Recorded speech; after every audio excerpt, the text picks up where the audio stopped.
I'm Sam from Werewolves, and we've got our new album Die For Us coming out this Friday, 12th.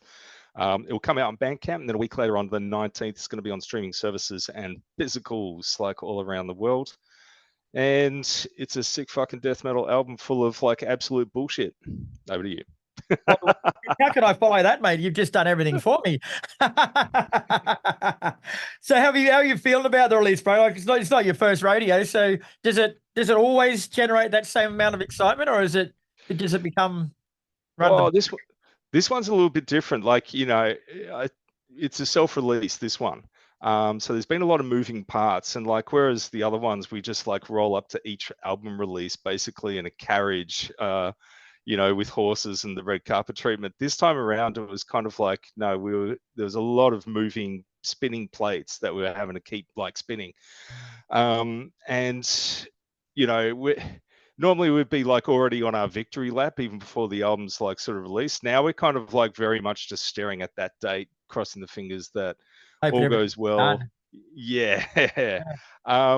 So yeah, we're kind of quite a bit more nervous this time around, just that everything happens as it should. Oh, fingers crossed it does. Yeah, but as for the response for the album, like, you know, we don't worry about that. We never worry about that. We've got like a pretty heinous slab of like death metal that we know is absolutely stupendous, and that the title track, the very first thing that anyone will hear when listening to the album Die For Us, is just going to knock both their socks off and then some. So, you know, we're not worried about that. We're worried about the boring bullshit like out the back of house. Yeah. Like this right now. Oh no, this is honestly, this to me is the fun part. One of the good things about releasing an album a year is you start getting familiar faces like around the country and the world that you get to chat with. So yeah, this is the good bit. This is like me with a nice cold drink and like a cigar. This moment, it's like when I sort of jump on later tonight and, you know, just worry about making sure all overseas has the correct like release dates. I know everyone's going to fuck it up and be like on Friday, where's the physicals? And it's going to be like, listen, cunts, it's Bandcamp this Friday, physicals next Friday. Fucking got it.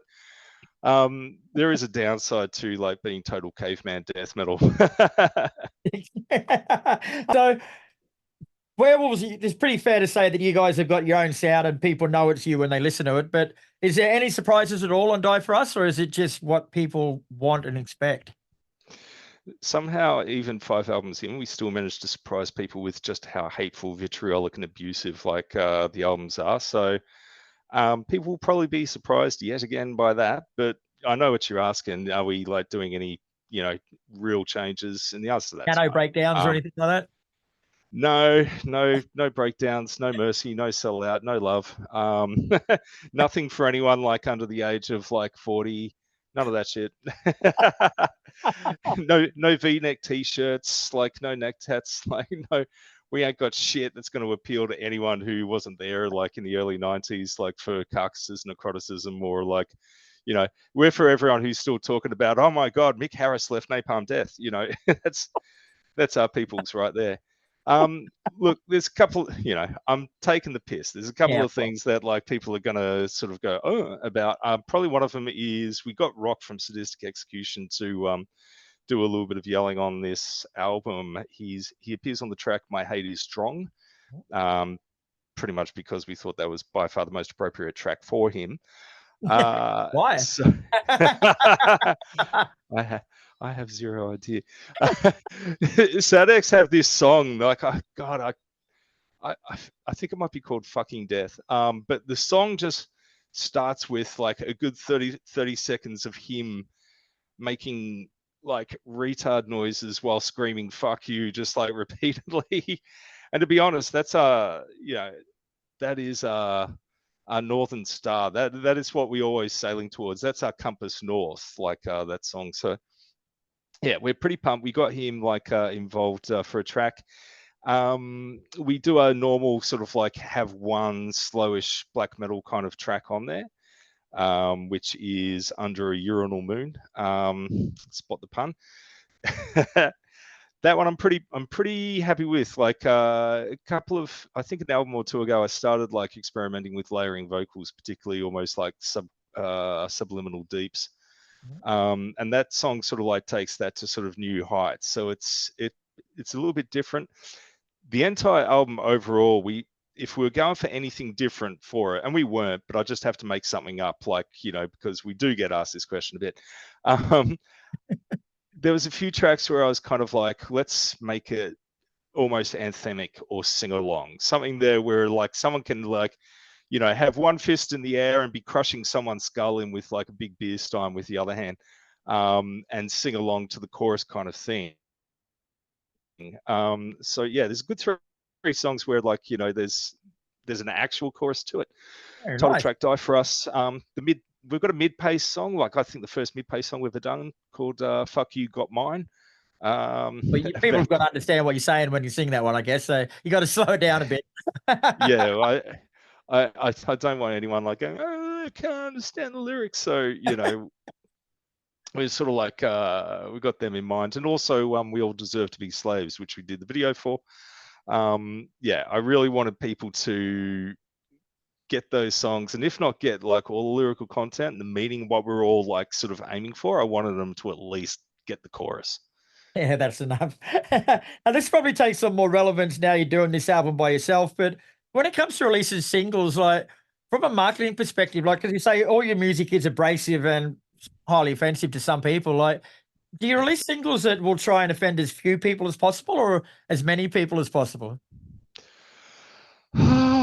That's a very good question. To be honest, when it comes to the singles discussion, like normally Matt and Dave like just say we're doing this, and I'm like, okay, and that's about the extent of the discussion with it. No, we're not afraid to like put out the offensive stuff. We do.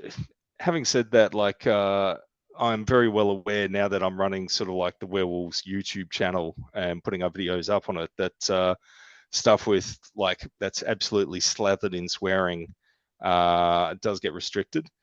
And in fact, we're releasing a whole bunch of short videos to promote like the new album.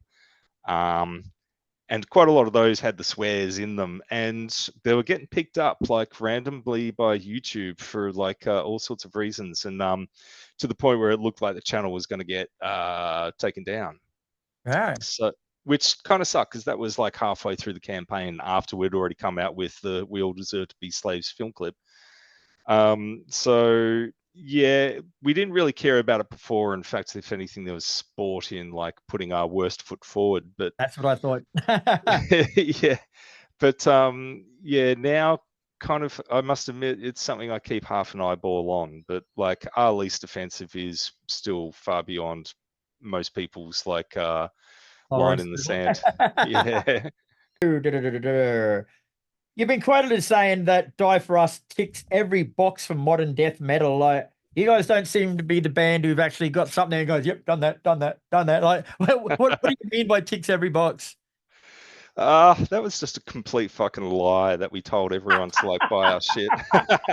No, it doesn't tick every fucking box. There's no solos, like there's no breakdowns. All of our earlobes are intact. Like, just it doesn't tick every fucking box. If you're an absolute fucking beast who's into absolute rabid shit and likes getting their head like sanded off with blasting and ranting, yeah, then it's going to tick your great big box. But like, you know, I'm not even sure if we put that on there. We say all sorts of shit. You don't remember until people like me remind you what you actually said. Yeah. I don't even know if it was us or dicey or imperative like PR overseas for someone like that. But yeah, nah, it's really strange. It's old school guys like from the 90s death metal scene who all have like the 2020 something ability to play everything, just absolutely going for it and giving our take on what we think like modern death metal should be. And to our minds, like everyone took a bit of a wrong turn, like mid 2000s or whatever, when Meshuggah and At the Gates and Nile and Origin all turned up. And everyone sort of like got a little bit techie and wanted to like demonstrate what an amazing musician they were. And, everyone became very afraid of being catchy or having hooks, or like, things like the opening riff of Morbid Angel's Rapture, something that is just like going to catch you, grab you, be savage, but you can bang your head to. And so we're kind of like gone way back and taken that detour where we thought metal was supposed to go. So yeah, we're heavy as fuck, we're fast as fuck, but we also try and be catchy as fuck as well. That's a lot of fucks for one fucking band. Fuck yeah. Werewolves started back in 2019 with the express purpose of releasing 10 albums in 10 years. Die For Us sees you reach the halfway point. Like, is it harder than what you thought it was going to be, one a year? This year was, yes. It's a hump year. Like, people have their fucking hump day for the week. Well, we've got like a hump year for releasing 10 albums in 10 years, and it's this fucking year. Look, the music part of it, like that goes as smooth as ever, and we're quite enjoying that, and it's always like fun to do. And I think we always stomp that bit of it. It's this other bit now, like where we're self-releasing, and suddenly the workload is just like expanded. And on top of that as well, like we started playing live just under 2 years ago, almost as kind of a joke thing, like as a funny thing to do. Hey, wouldn't it be funny, to create a band that like makes an album within a month and gets signed the next month? What would be funnier than that? Let's just play our first show, like, and only have one rehearsal before it, like, Which and is all right then when you're younger. yeah. Oh, dude, like, I feel my impaired blood pressure these days when I try and play a gig, that's for sure. And then we thought it would be funny last year, like, let's like do a full national tour with like Mayhem and Ulcerate, and and let's close out the year by touring with Archspire and Ingested. The Slam and Exude gigging. And do an album. Yeah, why not? And almost unfortunately, like, it's now we've kind of created expectations. So before, everyone was just like kind of flabbergasted that we'd like put out an album. Now it's kind of like, all right, and film clips, and when's the tour? And it's like, oh shit, guys. It's not so funny anymore. yeah, it was like, it was a great joke to start with, but we're not laughing now. But we'll make that 10 albums, 10 years of Kills Us or everyone else. You're backing yourself in, are you? Yeah, fuck it. We'll do it. We can do it. I believe in us. I won't back against you either, brother. But you mentioned the term caveman death metal before, which is pretty accurate. But you want to know the first thing I thought of when I read that? I thought of Captain Caveman. And I thought that would be a fucking good song to write about Captain Caveman, with you being a caveman death metal band. We've thought about it, like, and I know sort of like Matt every now and then sort of like, he's like, how about we sort of like, do a film clip, we come out like gnawing bones, wearing like loincloths and shit. Yeah, maybe not quite that obvious. One of the things like I've sort of found with Werewolves is that, we do raise a laugh. Like, you will get a chuckle out of our albums, but it's a very mean sort of like laugh. It's not an overly jokey band, and there's kind of like a bit of a thin line that we sort of have to walk. So yeah, no, we'll never come out quite as obvious as doing that, but like, we'll veer off in that direction sometimes. Yeah, very cool. Well, after what you just said before, I'm not even going to ask you about any shows coming up or what else you got going on, because you probably tell me to go fuck myself. But if people find out, let me talk about all our shows and our world tours that we've got planned. We have two shows booked on consecutive days in Melbourne for September. So we're supporting Colossus on the 13th, and then we're playing a festival on a boat in Port Phillip Harbour in Melbourne called Hell on the Bay. Nice. And I got the lineup all fucked up last time. I think I was talking about it with people, but I think we will be playing with Freedom of Fear and Harlot. Nice. Yeah. So that's on the Saturday night. I think they're also going out on the Friday night.